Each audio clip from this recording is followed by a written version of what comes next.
So, hello and welcome to the Soul Driven podcast.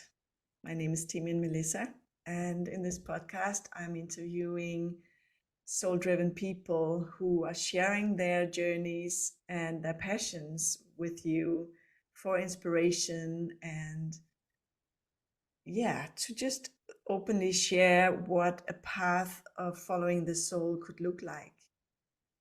And today I have a guest that I met in Denmark. She's from America, and right now she's in south of France.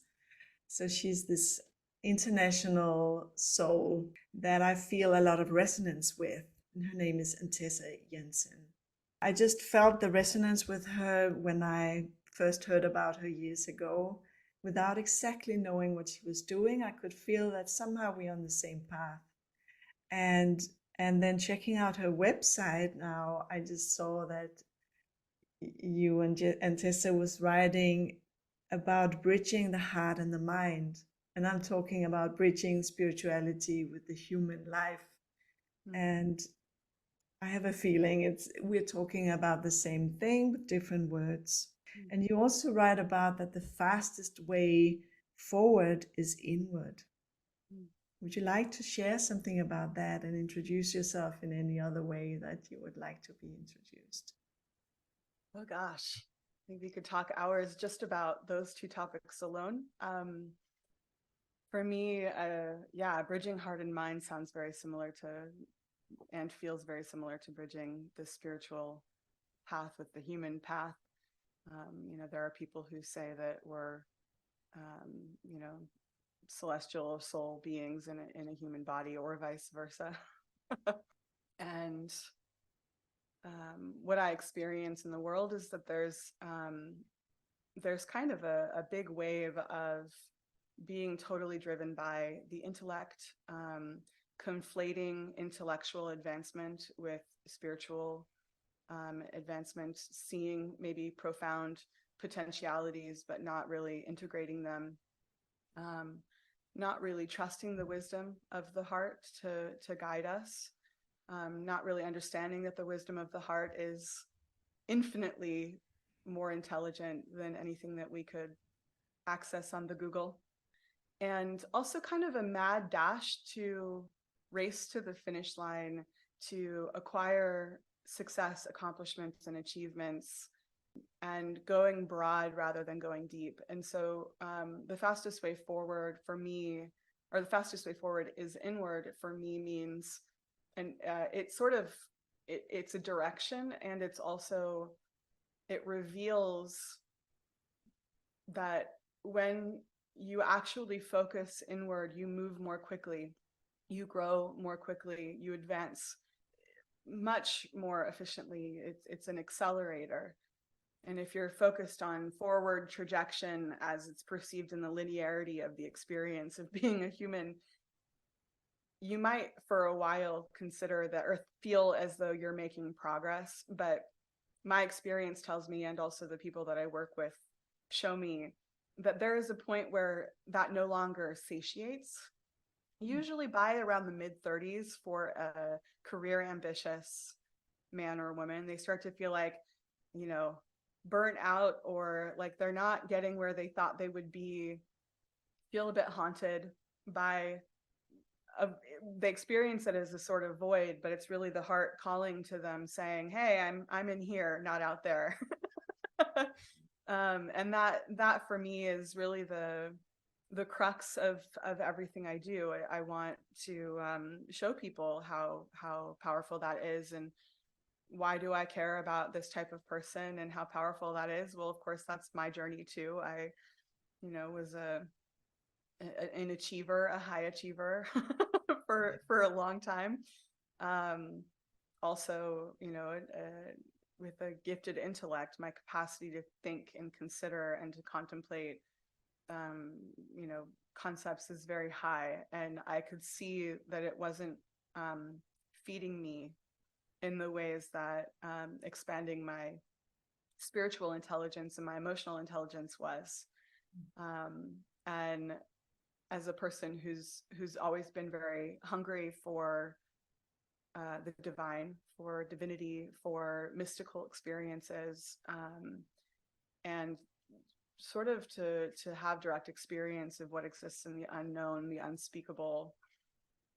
I've never met another aspect of life that is so satiating as spirituality, and also emotional intimacy. I think that those two things they're big topics for me, areas where I felt underdeveloped on some level. Like I had plenty of mystical experiences growing up, but I didn't know how to cultivate them. I didn't know how to hone and refine for a long time. And I had no clue how to develop emotional intimacy in relationship, but I yearned for a sort of soul union in my relationships with other people, whether it was a romantic relationship or not. I wasn't satisfied with just surface layer connection.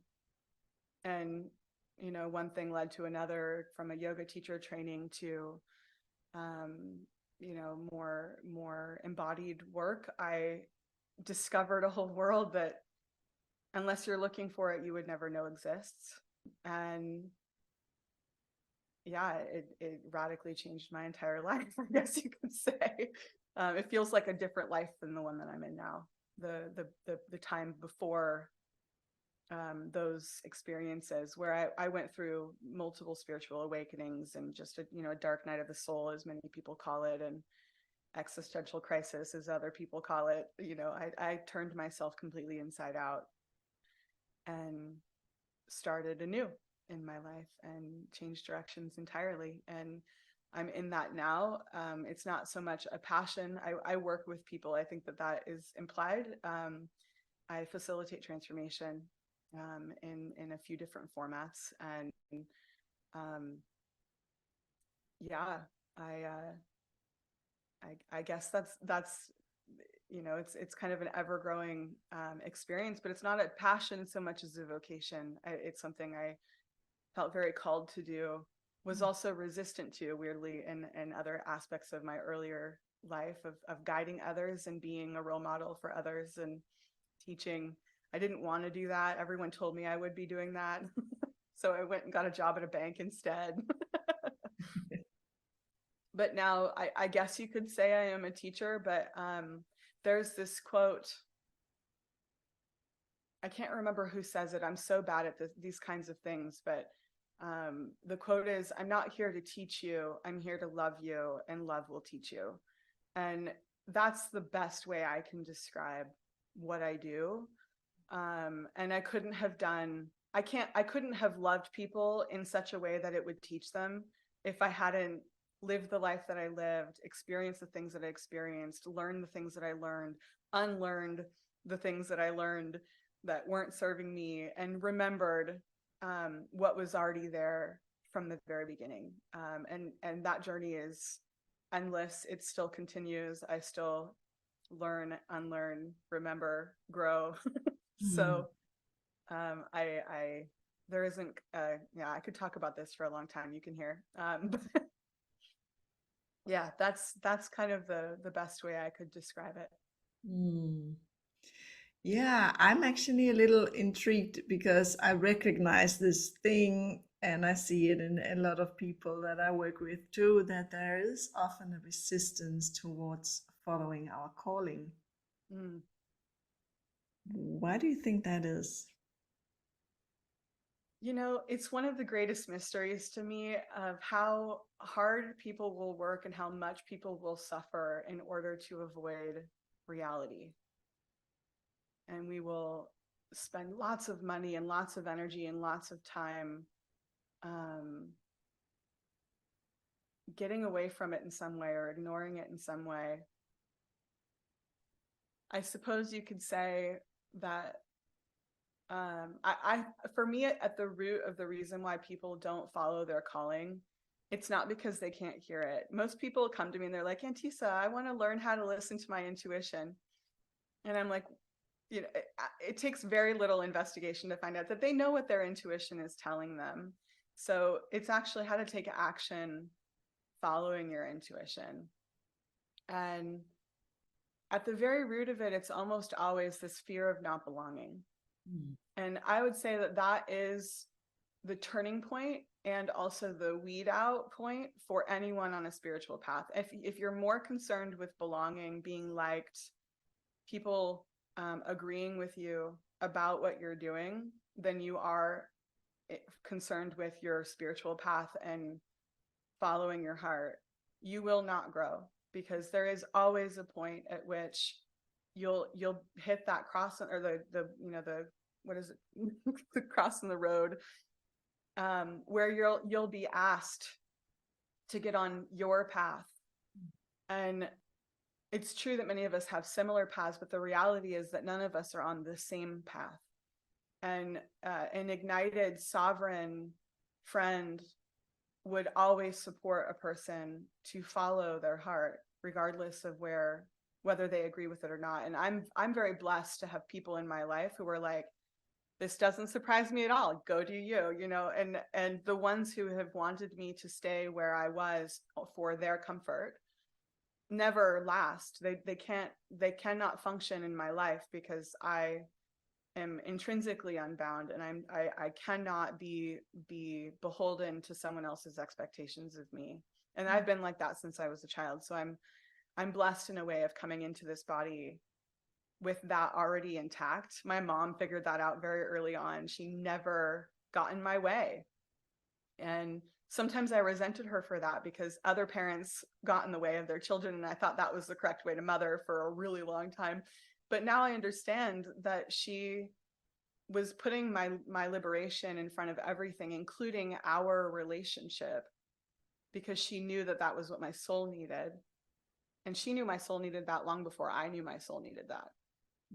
And it has dictated the way that I've related to most people in my life. And of course, I've had challenge with that. Like, I've wanted to be captured and trapped, probably also for the experience of that, but it never works. And so, for me, a big part of my japa, my repetitive mantra in my life is kind of snipping out 3/4 of my life, cutting and going and moving on and going to something else. I've done that many times. And I always call those moments the great purging, kind of like Marie Kondo. Does it spark joy? No, it's got to go. And then I move on with 25% of what I created and see if it's relevant in the next version and iteration of my life. I think that this need for belonging is actually, for me, I totally understand it. I've also, in a way, like to have sangha, like to have community around me. And that has kept me stuck in certain areas of my life for a long time. But I also see that I have two choices. I either allow my soul to expand using the experience of being in a human body, or I appease other people. And often those two things can almost feel like they're at odds, but you also can be a beautiful ripple for other people by following your soul's calling. Even if at first they have a hard time with that, you can be a source of inspiration for other people who don't yet have the courage to do that.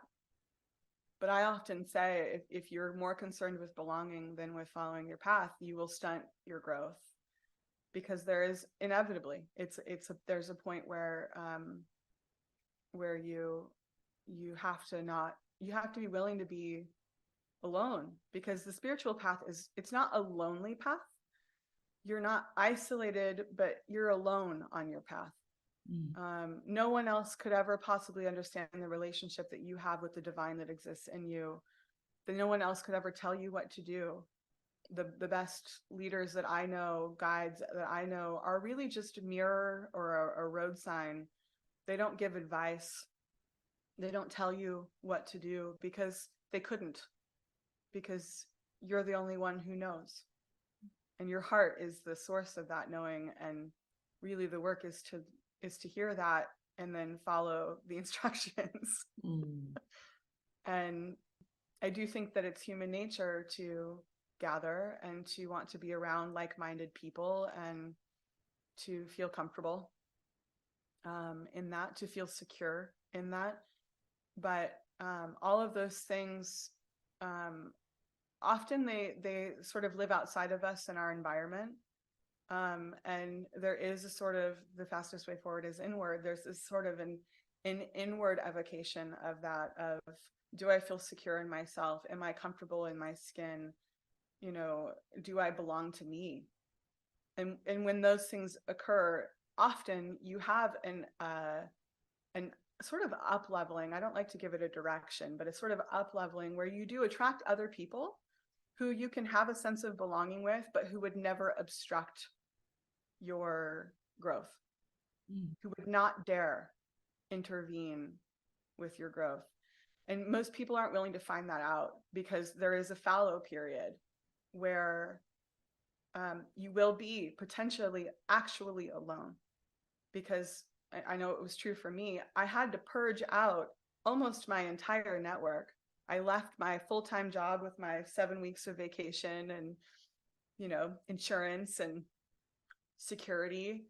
And I walked away. I walked away from many relationships, friends, people who I loved, but who I knew weren't going to help me propel my way forward, and who in our interactions were requiring me to relate in a way that was like cheating on my soul. You know, I couldn't really be sovereign while being close with them. It's one thing to be connected to people who are in different places on their own journeys. It's another to be closely intimate with people who don't want the same things as you, who don't share the same values as you. And being able to befriend the loneliness is vital for that. And in my case, I think that there was about a year and a half where maybe there were 1-2 people in my life who I could share my heart's deepest aches with, you know, my most profound experiences with, and not really anybody else. And it was a quiet time. I meditated a lot. And it was very fruitful. And it wouldn't have been if I was concerned with filling the space with other. So yeah, I guess that's what I see. I also experienced it myself. And I remember there being it was a really profound moment where I had to make a choice. You know, I had to decide, I'm gonna proceed here alone, and understand that this sacred part of me may never be shared with another person, and that's okay. Yeah, I'm really in touch with this emptying to receive, Yeah. not filling the void with other stuff to just feel full and whole and complete, but actually daring to just let things fall away, back to the simplicity, and then see what wants to fill into this empty gap from the divine, from the soul. Yeah. Yeah. I mean, if you think about it, like, it's actually so simple, because we know, at least I think many people know, because this is now science. It's 5,000 years old in the spiritual texts, but somehow the science of the last 10 years is like, whoa. But we are 99.9999999% space. And we are 0.000000001% material matter, you know.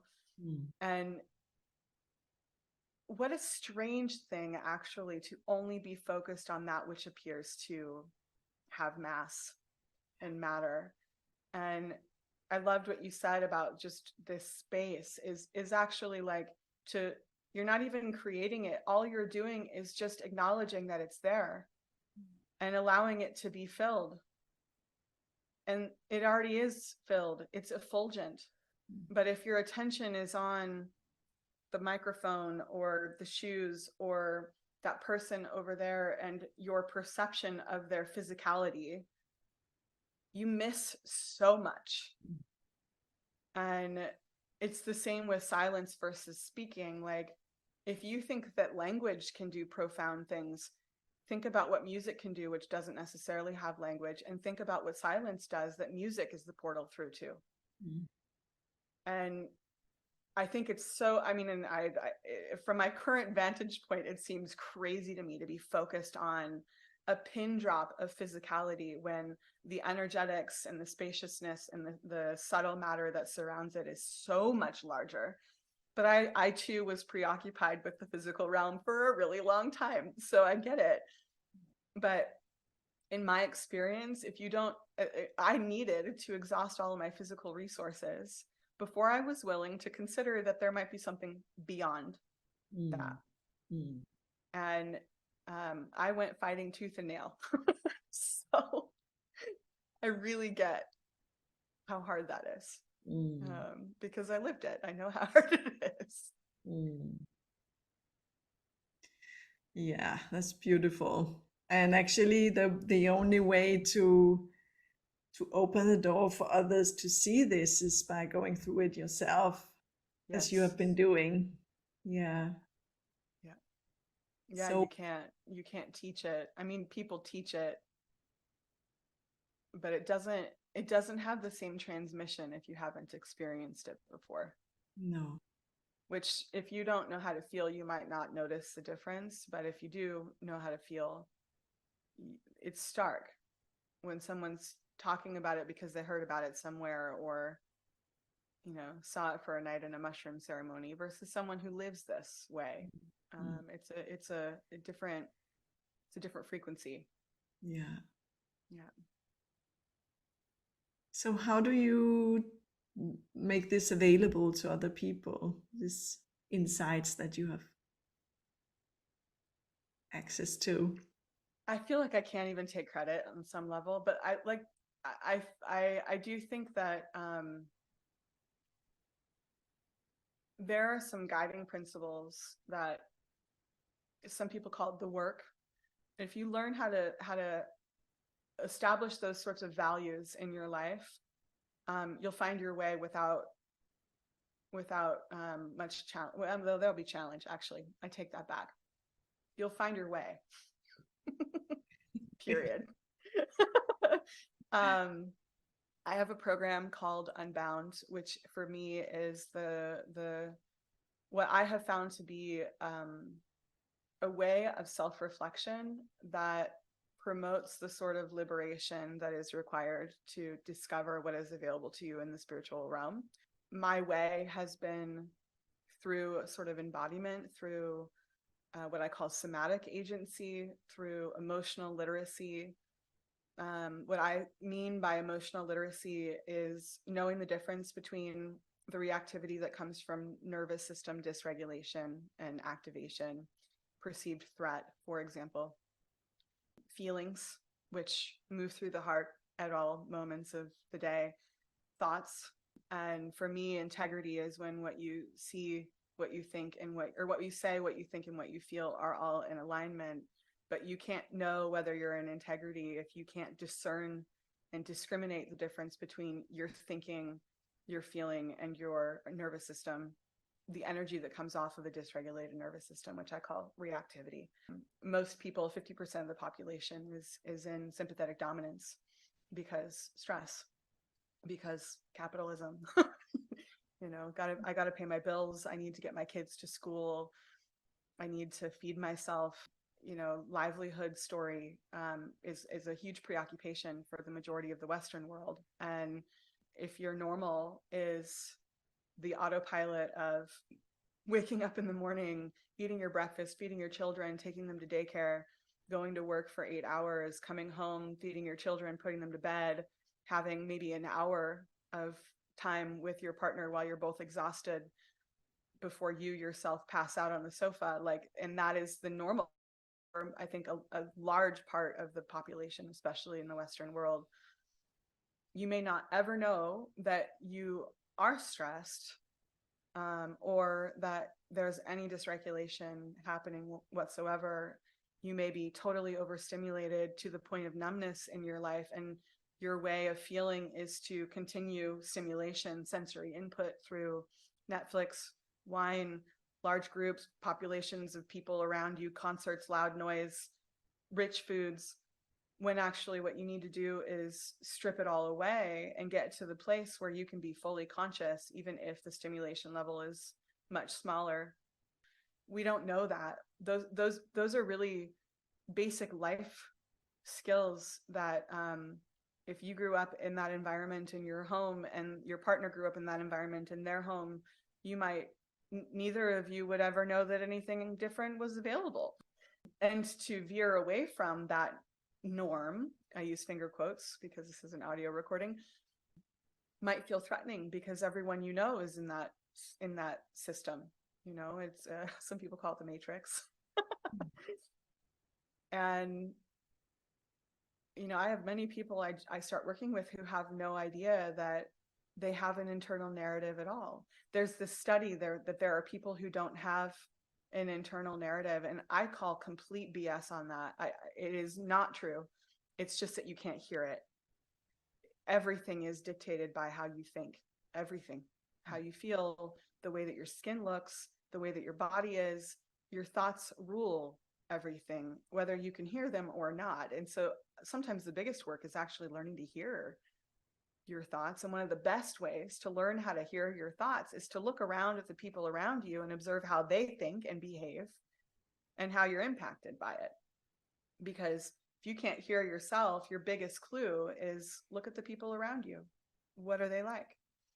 Because like attracts like, and you will see what you think worn on the evidence of your environment. This is one of the most basic universal principles that I learned that was earth-shatteringly revolutionary for me. So that is what I teach in Unbound. Starting with the areas where we harbor resentment about some aspect of our life or some of our core relationships.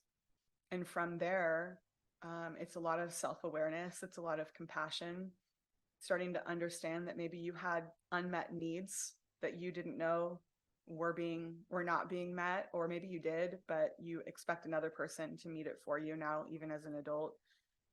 And understanding that you may not say it out loud, but your thinking is reflected in your behavior.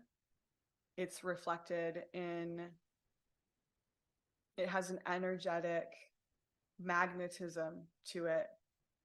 My guru says the only difference between a thought and something that you've spoken is that your tongue is wagging. But your thoughts have the same energy as speaking does.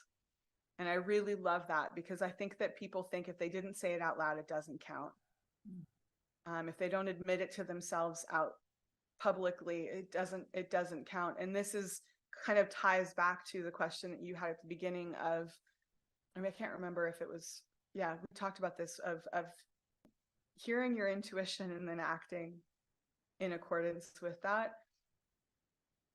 You know, we don't know the difference between what we're thinking and our intuitive hunches either.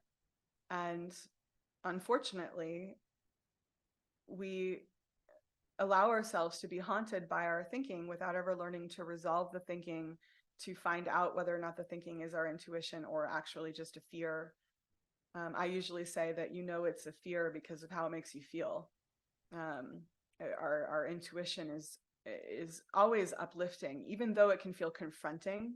It always has an uplifting energy to it.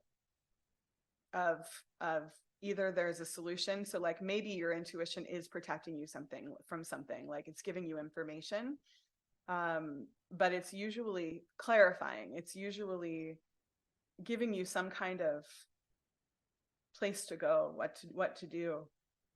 If you're worrying, it has a completely different energetic imprint.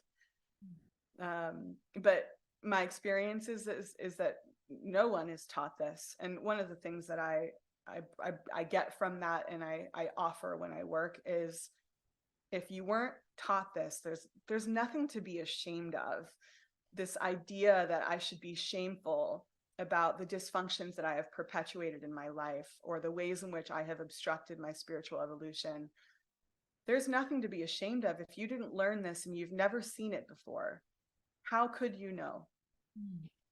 We learn by role modeling. That's one of the most important ways that the brain observes, is through watching somebody else. And so if you've been in an environment where you've been seeped in a particular way and you want to learn something else, like how to build emotional intimacy with your partner, you have to go find out. You have to learn something. And in the process of learning, you're going to have to unlearn a lot.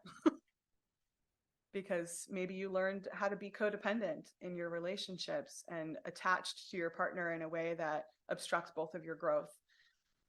You have to unlearn that. You have to get a modeling for a different way of relating, where your relationship to the divine is front and center. And I like to say we get to learn this if we didn't know. It's one of the greatest privileges is actually being raised in a family that is emotionally mature. It's so rare, actually. Even semi non-dramatic family dynamics are usually not emotionally mature. They're just avoidant. I very rarely see families who implement the skills that I teach anyway in a way that is beneficial, you know. And so that's what Unbound is. It is a program that teaches you what's available, and then of course you have to go into your life and find out. And this program is a 3-month program. It's compressed, but Rome wasn't built in a day. This expectation that you can learn a thing and then immediately apply it to absolute perfection is so asinine to me. This work takes years. If I could communicate one thing to the broader audience of the population of the planet, it is that transformation does not happen overnight. It does not happen in a medicine ceremony. It doesn't happen with a pill. It doesn't happen with a drug. It doesn't happen because another person comes into your life. It is work. You do it over the course of years of your life. There is no arrival. You are always in a state of arriving, but there's no outcome. And people buy the promise of an easy, quick fix all over the internet. It drives me absolutely insane. What do you really need? Learn to meditate. Learn to breathe. They're so simple. They're free. And then once you've spent some time learning to meditate and breathe, go find a guide who's going to give you the keys to your own heart, or show you, actually, you have the keys. Just shine a light on the keyhole so that you can unlock your own heart, because nobody else can actually do that for you. And I used to think that I could. That caused me a lot of problems, just so we're clear. I had to learn a lot, because when you start doing this work, you think that you have all sorts of crazy power, and I can't carry someone over the threshold. They have to walk. And some people are starting from a place of being crippled, but you have to learn to walk. Yeah, and I feel like adding to the thing you said about intuition, that what I see also that many people haven't been trained in is to actually being able to listen to their body. Yes. So the embodiment, as you talked about, also is so important. And then when people start to become really good at listening to the body, and they're like saying with everything, like, I don't feel it, I don't feel like it. And then there's this distinction between, yeah, but what you're feeling, is that like the true feeling of yes and no? Or is it your trauma speaking? So there's a lot of work to get to know yourself with everything you come with before you are really, able to just feel the clear answers that you are receiving from yourself, from your body and your thoughts and everything. Amen. This goes for me into the category of somatic agency. Yeah. And I have 2 coaching circles in addition to Unbound. Often people start in Unbound and then they join Emergence. I have a men's emergence and a women's emergence. And in my men's emergence call last night, we meditate on each call, and I do body scanning meditation, sort of inspired by Yoga Nidra. which is one of my favorite styles of meditation for the embodiment aspect. And one of the things that, although humans are not at all like robots, there's a technological word for what I think is what a lot of people experience, and it's called latency. And for example, if you hit play and it takes 5 seconds for the song to start, that's 5 seconds of latency in on YouTube, let's say. If you put your attention on the tip of your finger and it takes you 5 seconds to feel something, you have 5 seconds of latency in terms of the agency that you have in your body. And what's really interesting is that it's not that you're numb, it's that you're not aware. And a lot of people think, oh, I'm numb, I can't feel anything, I'm going to go put my attention on something that does make me feel. That's probably one of the biggest mistakes that is made, and that keeps people from sticking with a meditation practice, because you're honing your focus and your ability to hone your attention. It's putting the locus of your attention on a place in your body. And one of the things that I was saying to the men that I was working with last night is that it's not like you're making, often what people will describe, if I put my attention on the palm of my hand, it starts to feel like there's stinging nettles on the palm of your hand. It's electric, vibrations. And it's not that you're making your hand do that. It's that you are becoming aware that that is actually what the sensation feels like. That there isn't such a hard and fast barrier of skin as we like to think when we're not paying attention to it. It's actually way more porous than that. And it can be, and I had this experience for a really long time on certain parts of my body where I held stories of trauma, the narratives that are the byproduct of a traumatic event or a series of traumatic events, sustained trauma and deeply rooted habitual thinking that came from a result of that. So that's often how I speak about how trauma is impacting us. It's not about the event itself, it's what we made it mean about who we are in that moment. And that can result in it's not safe for me to feel this. It's not safe for me to trust my intuition. It's not safe for me to listen to my heart. And in my case, I also had places in my body, particularly my solar plexus and my heart area, where it felt like a void. When I put my attention there, I couldn't get a read for a long time. So it's even more than latency at that point. Like, it was just like days, weeks would go by before I realized how I even felt about something. So I could have something happen and then I would get furious about it a month and a half later.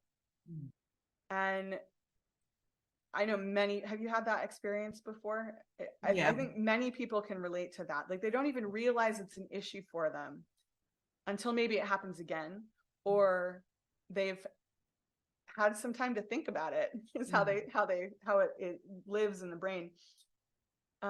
And spiritual growth is about shortening the latency. So it's not about eliminating challenge, and it's not about thinking your way through places where you can't feel. It's about eliminating the latency in your ability to perceive. And there is a time, the goal, if you were to have a goal anywhere in this practice, it would be to have no latency. So that the moment you put your attention on something, it illuminates and you can see. And you can ask questions in your body. You can, put your attention on your womb space and ask, what do I need to know about this space? And you start to get a response relatively quickly. It's the same as being, if you're receptive, you can speak to your ancestors, you can speak to the spiritual lineage that surrounds you at all times, because there's no space and time in the non-physical realm. If you call upon help and ask for it, in your latency is minimal, you get a response very quickly. But I like to say we all have to start somewhere and put the question out, and then listen for as long as you need to in order to get a response, and then continue to, I really feel like there's such a delicateness here. If you don't listen after you've asked, you're not going to get more help because you've made a communication that actually you're not willing to take action on the extraordinary and deeply profound spiritual guidance that is actually available to you. You have to honor that. It's a sacred relationship, both in your body as it exists, as it moves through your body, but also in the energy in the space that surrounds you. And this is where I see the growth happening, which is why it's so intimate, is that as you grow, your latency will get smaller. Your ability to perceive with immediacy will be higher. And it's so subtle, but that immediacy is where you see immediacy in boundaries, immediacy in making the communication that is right for you. So much of that has to do with your meditation practice, and so little of that has to do with knowing what to say in the right moment. There is a sort of education, a spiritual education that helps the refinement. But if you don't have a meditative practice of some kind, it just takes way longer because you store it in your intellect. Maybe you apply it, maybe you don't.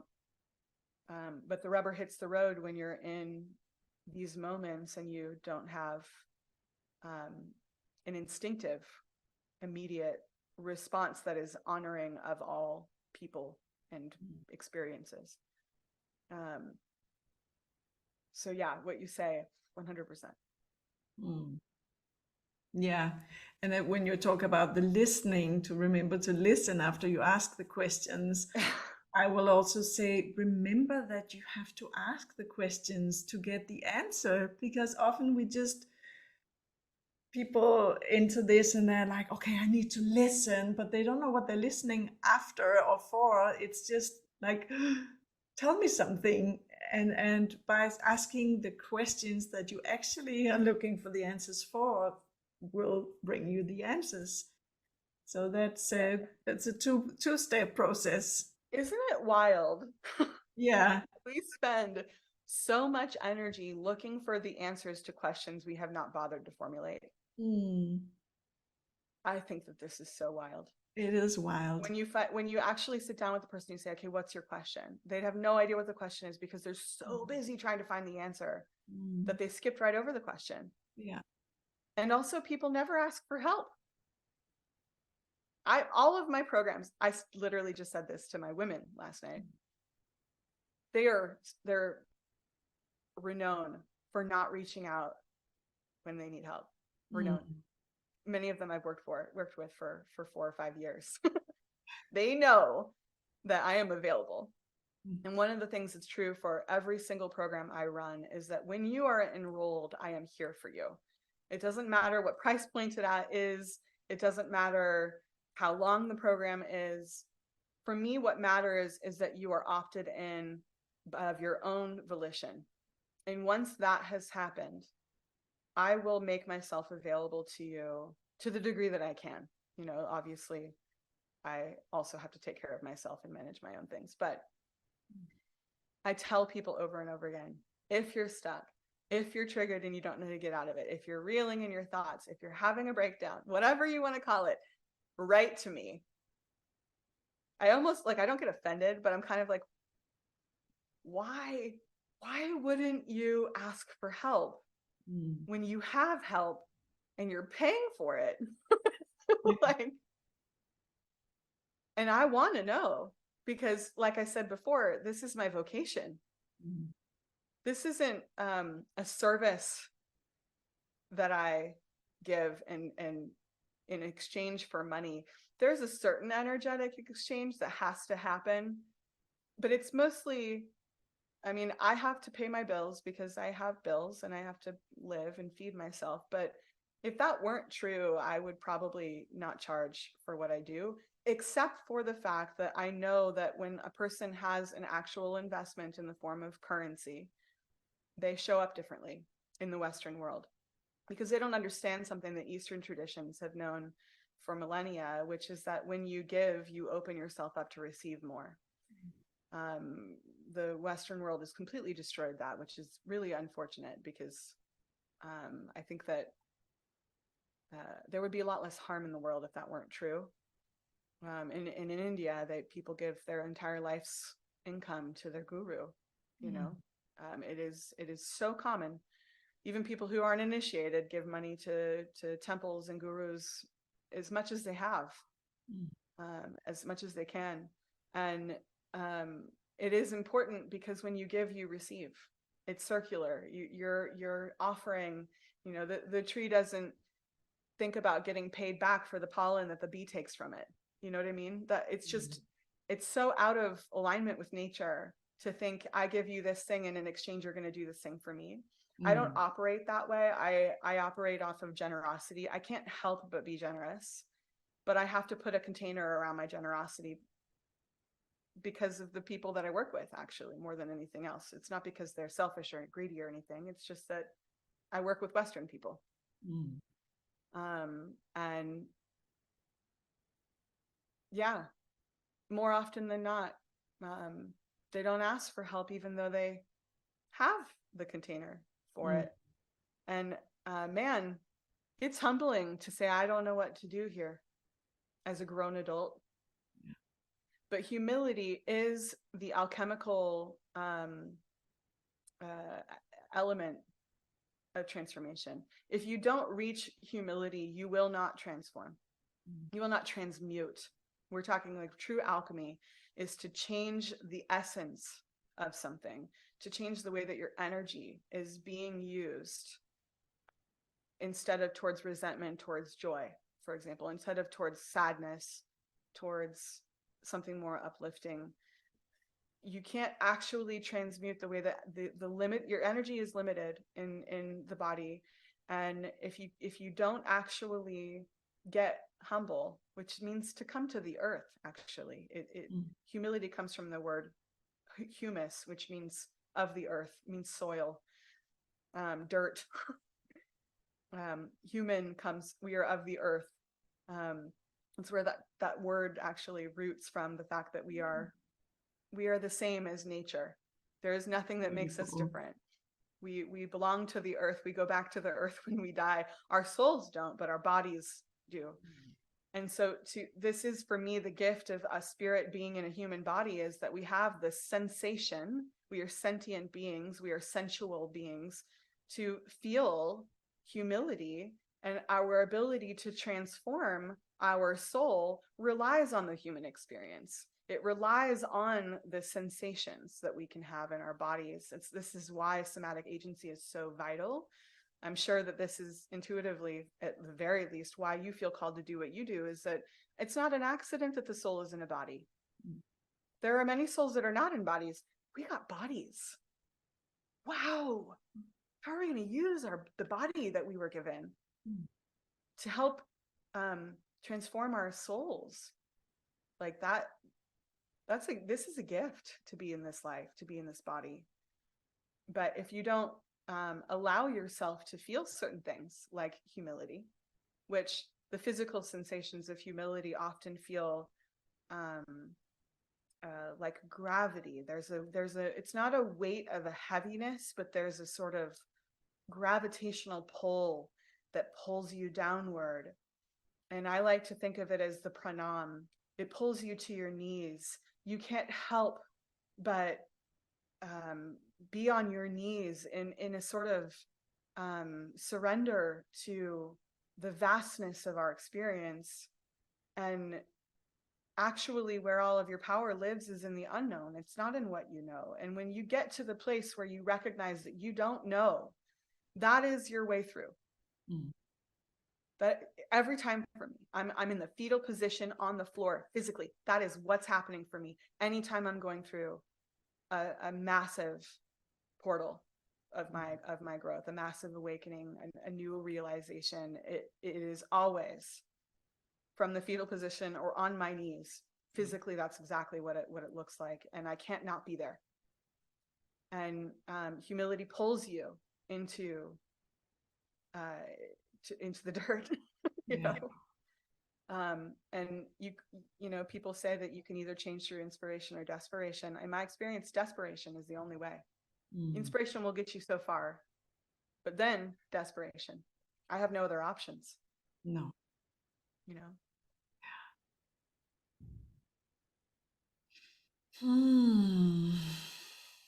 That was a lot. Yeah.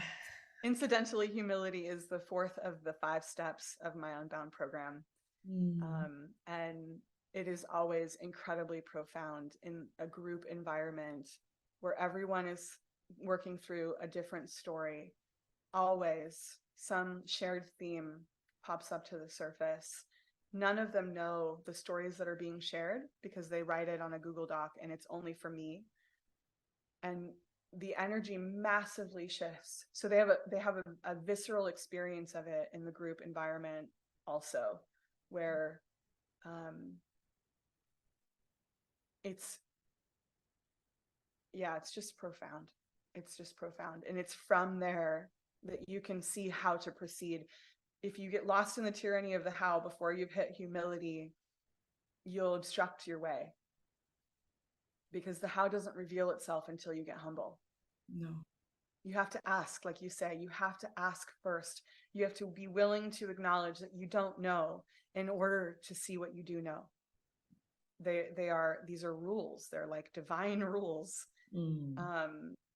Laws, universal laws. You have to actually acknowledge that you don't know more than God.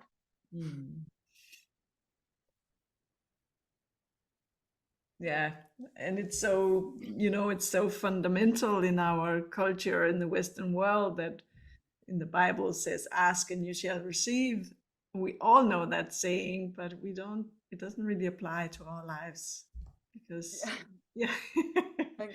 It's been misconstrued. Yeah. People think asking is declaring what they want.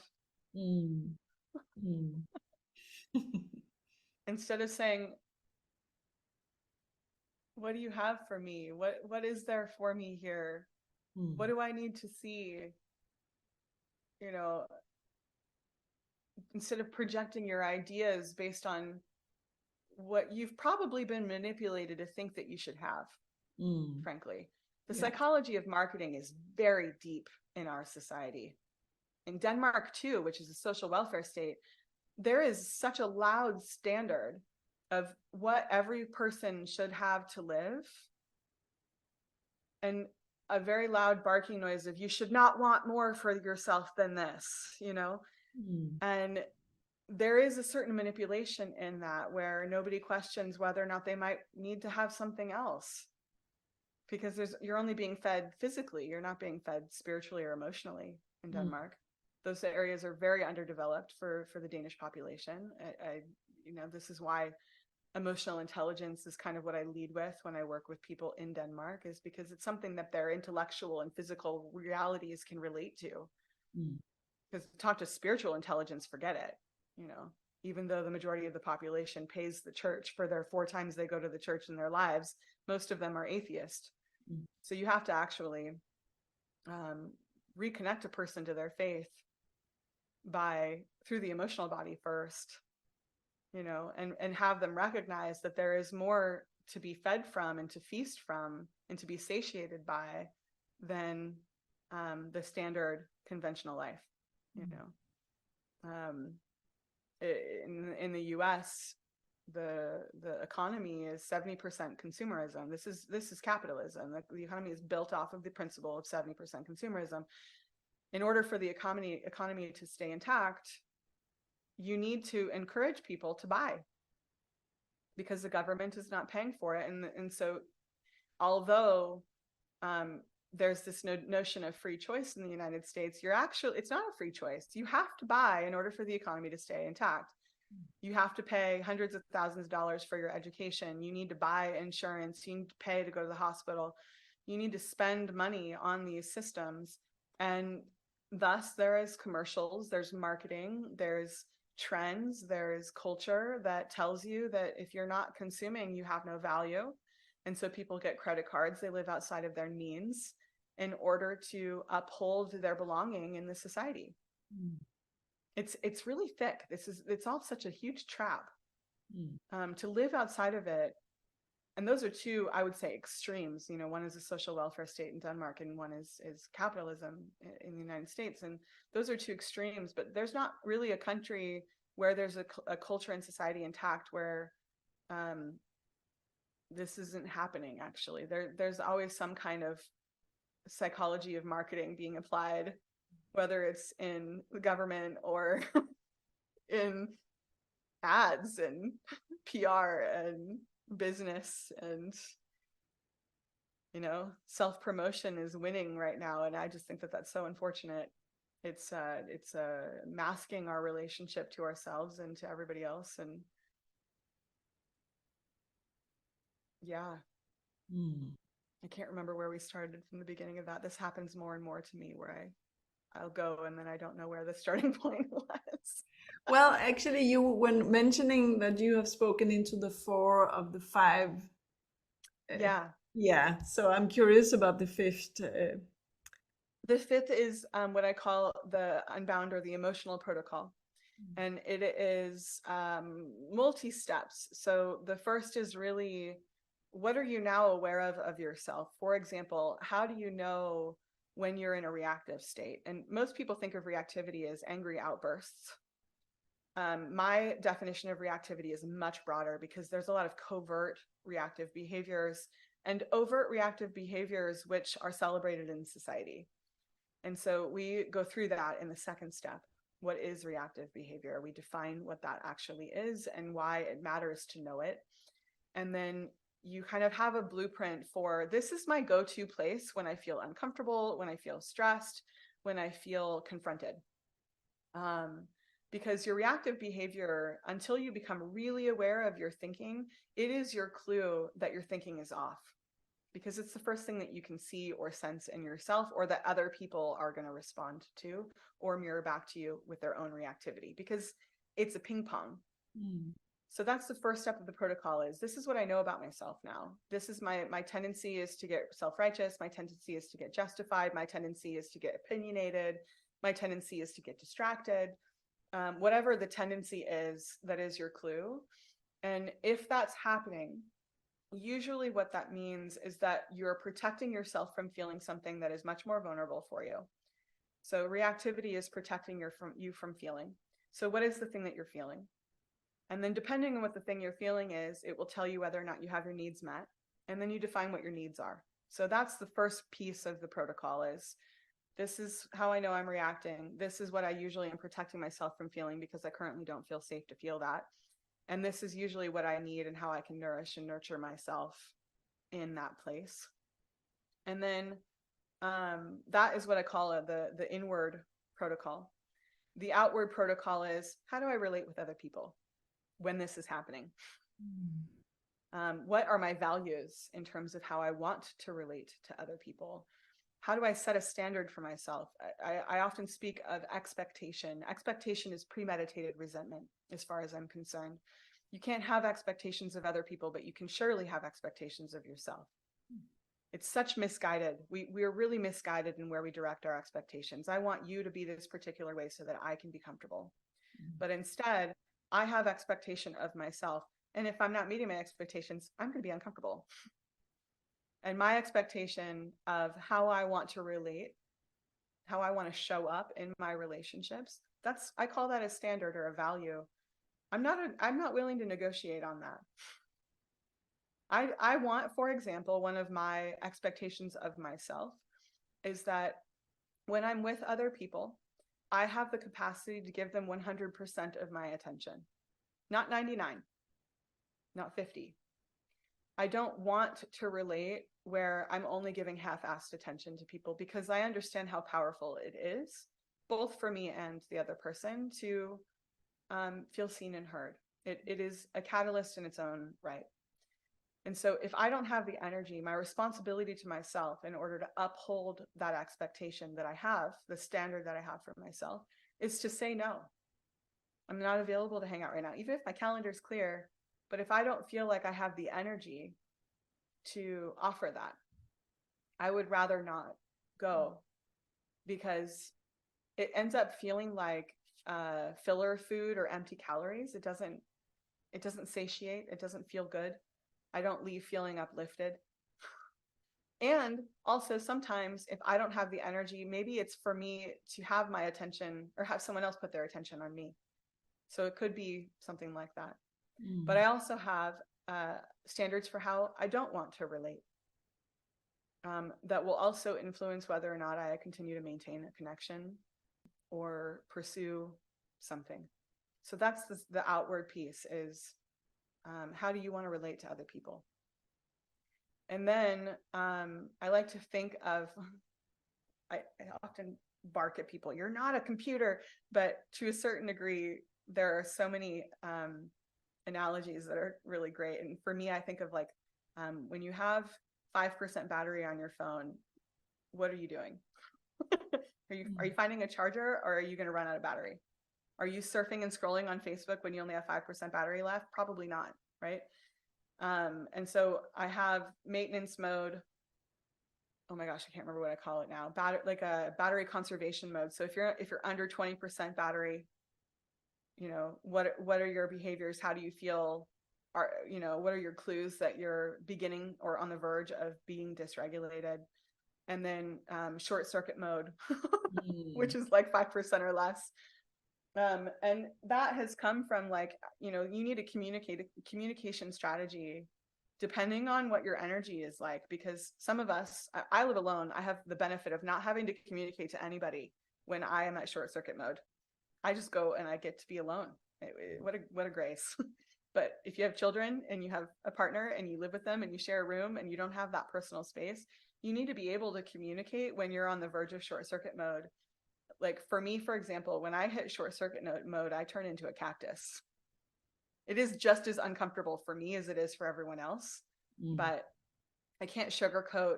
I can't add any pleasantries to my conversation. I make very direct communications, which are very kind, but not usually nice. They're kind in the sense that they're really honest. I'm not ever throwing charge at people anymore. That is something I learned to not do. But because I feel like a cactus, those communications can feel harsh to someone who isn't prepared for it. And so I might say when I'm in short circuit mode, I'm in short circuit mode. I don't have the capacity to be nice. I need to be alone. And I use the protocol, I'm fine. FINE stands for something. And the irony is that people say they're fine when they're not. Thought that was a fun joke. But F is, this is how I feel right now. I is, this is how I'm interpreting this experience. N is, this is what I need. And E is, this is what my experience is at the moment. And it helps build intimacy even when you don't have the capacity to build intimacy. And I find that it's a very profound protocol for building relationship in the midst of our humanity. And I am a person who easily gets overstimulated and also easily gets understimulated. And so it has been vital for me to establish these things. So anybody who knows me and who has spent quality time with me will hear me speak to, I'm at 57% battery right now. All is good. Oh, I just went underneath 20. Maybe we take a time out for a little while. I need to go for a walk. I need to go eat something healthy. I need to go get a full night of sleep without talking. I can't have a conversation right now. I need to go find my battery charger. Like, what do you need to reboot and recharge? Yeah. Versus what do you need to restore so that you don't get to reboot and recharge mode. And our nervous system is the battery, and we have a responsibility to our nervous system. Other people cannot be responsible for your protocol once you're an adult. But if you had a childhood where everyone else was responsible for your nervous system, you will become an adult who thinks that everyone is responsible for your nervous system. And it's challenging as a child, but that is what parenting is all about, is to teach that child how to be responsible for their nervous system and how to show them through modeling. And then when you become an adult, it becomes destructive if you haven't learned that. That is the emotional intelligence piece. And so when someone completes this program, they have the skill to proceed, and then it's up to them whether or not they apply it to their lives. And I guide them in how to. We get very specific and very detailed in our work together. And so then they're left with the choice of, am I going to implement this into my life or am I not? And it's anybody's guess, actually. You have no control over it. I can only pray that people will take it and it will be revolutionary for them. And every person has their own karmic path. I have no control over that. But it's usually quite profound for people while they're participating. And I hear now from people who've been in the first 2-3 groups, I'm on the 4th cohort now, that their experiences and their relationships especially is completely different. And graduates of this program are invited to come back a second time if they feel that they need that at 25% of the enrollment cost. So for me, I feel very strongly that this is something that I want people to have locked in, and I will give them 2 trials. I offer scholarships for it. It is something that feels like an essential education that most people are not given. And whether you would continue working with me or do something else, it's very fundamental to the work of being a human. So it's a big deal for me and for people who participate in it. Yeah. That sounds so beautiful. It's so important what you're doing. Thank you. I'm gonna put some links to your to find you, and so people can find you if they want to work with you, and also a bio. And even you were talking about you have a freebie that you want to add. Yeah, I have. If you go onto my website, I have a PDF. It's a free download, and the best way to describe it is the 3 unexpected things you never realized you needed in order to grow. It's kind of a long title. I'm changing it to Change Your Life, which makes it a little bit easier. But on my website, it's like a 40-page love note of, here are some things that you can already now begin to work on. You don't actually need someone to begin to work on these things. The 3 things, spoiler alert, are receptivity.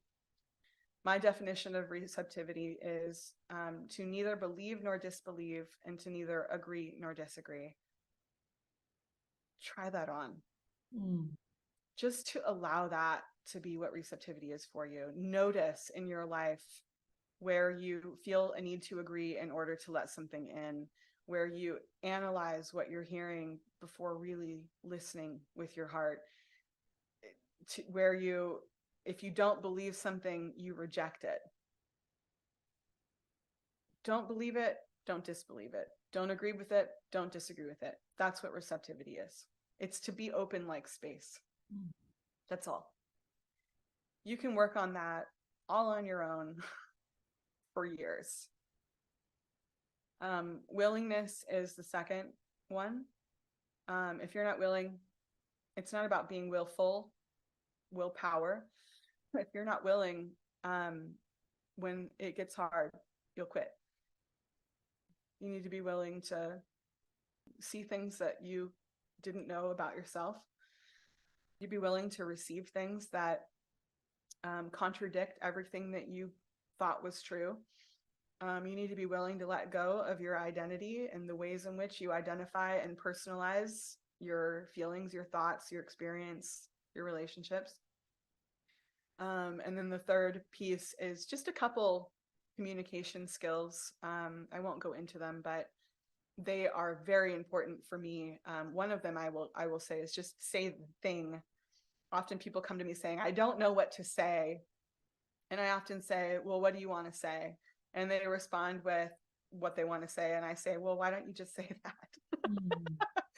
People often think they need to doctor their communication, doctor their delivery. Honest communication is very powerful. I'm a big advocate for it. Honesty is intimacy. If you're not being honest, you're lying. Like better better to say the thing, and also notice whether the thing needs to be communicated or not. Sometimes the thing is to be quiet and to just let people have their experience too. So there's of course a ton of nuance which can come when you have a guide who helps you stay in the right direction. But there are some basic communication skills that are very simple and can be applied immediately that don't require a great deal of feedback. And I break all of those down in this PDF file. So that's for free, and I get really excited when people download it, and I'd love to hear if anybody who's listening reads it and gets something from it. I really love that kind of feedback. I love it when people write to me and say, there was a thing in here that I didn't understand, or this thing was incredibly revolutionary for me. Thank you so much for writing it down. Here's how I'm applying it to my life. Like, even if I don't know you and I'm not working from you, it brings me such joy to get those messages in my inbox, because I like to know who's receiving what I share. It makes for a lot more intimacy and feels really great. Yeah. Amazing. Thank you so much. This has been really inspiring and Thank you. expanding. Yeah, it's been a wonderful conversation, even though I've done most of the talking, but I guess that's the point on a podcast. Exactly. You have Yeah. beautiful questions and sent me to all sorts of places. So Thank thank you you very so much for much. having me here. Yeah, I'm looking forward to follow you in the future and see what will unfold in your path. Thank you very much.